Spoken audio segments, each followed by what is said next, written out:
What is going on, guys? Welcome back to Talking Jets with Tigo. My name is Tigo, and today we're going to be going over the 3 key takeaways from the New York Jets versus Pittsburgh Steelers game. The game was yesterday, and from all of the live streams and all of the content and all of the stuff that I did on Sunday, 3 things kept reverberating in my mind. I went to sleep of sweet, sweet dreams of my son being the first overall pick for the New York Jets. And not because they were actually first overall. They traded their whole draft. They had just won the Super Bowl, and they traded their whole draft to go get my son at number 1 overall. Yes, I dream about my son and the Jets sometimes. But when I woke up and I was thinking about today's video, these 3 things kept ringing in my mind, so I wanted to talk about those. But before we get into today's video, guys, if you haven't already, hit the subscribe button. We are so close to the 2,000 subscriber mark. I would love to be able to hit 2,000 subscribers before the bye week, so let's get that going. Share the channel with anybody and everybody that you can. So let's hop right in to today's video. Number 1, first key takeaway, and I think everybody should have walked away from this game thinking about that. Zach Wilson is our quarterback 1. There's no doubt in my mind. There was never any doubt in my mind. I had Zach Wilson ranked as the number 1 quarterback coming out of the draft that year. I was hoping that the Jacksonville Jaguars would take Trevor Lawrence because I thought Zach Wilson was the better quarterback. His elusiveness, his arm strength, his ability to get the ball into where it needs to be accurately and quickly and dynamically. He played really, really well against a difficult Pittsburgh Steelers defense, a coverage that actually covered really, really well. He got a lot of pass catchers involved, 6 different pass catchers in that game, 7 if you include him. He caught a pass as well.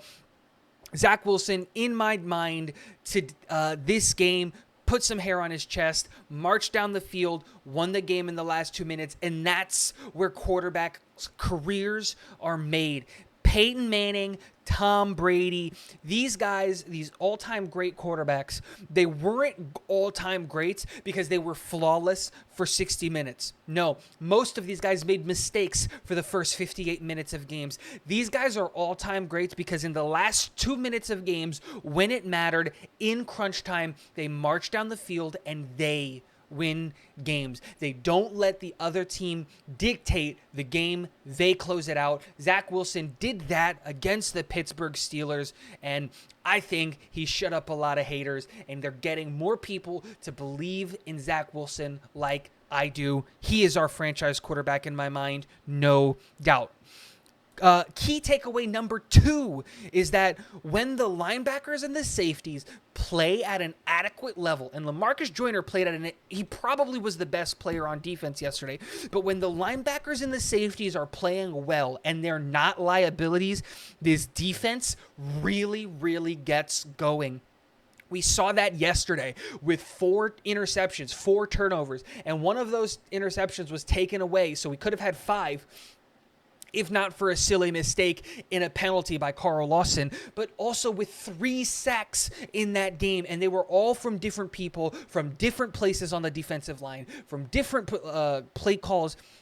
If we can get adequate play from our linebackers and our safeties and not have these massive blown coverages, blown calls that we saw in weeks 1, 2, and 3, from the safety in the linebacker room, this defense has the potential to really be a top 10, not want to say top 10, but let's say top 12 unit in the NFL if the linebackers and the safeties can help out the pass rush and our elite corners. And key takeaway number 3 for me is that this offensive line needs some luck. They need to do a seance, an exorcism, something. There is bad juju in the offensive line room, and we need to get rid of it. This offensive line, for some reason, cannot stay healthy, and while Elijah Vera Tucker, who played left tackle against the Pittsburgh Steelers, played it relatively well for us, I am not the biggest fan of seeing him play the left tackle position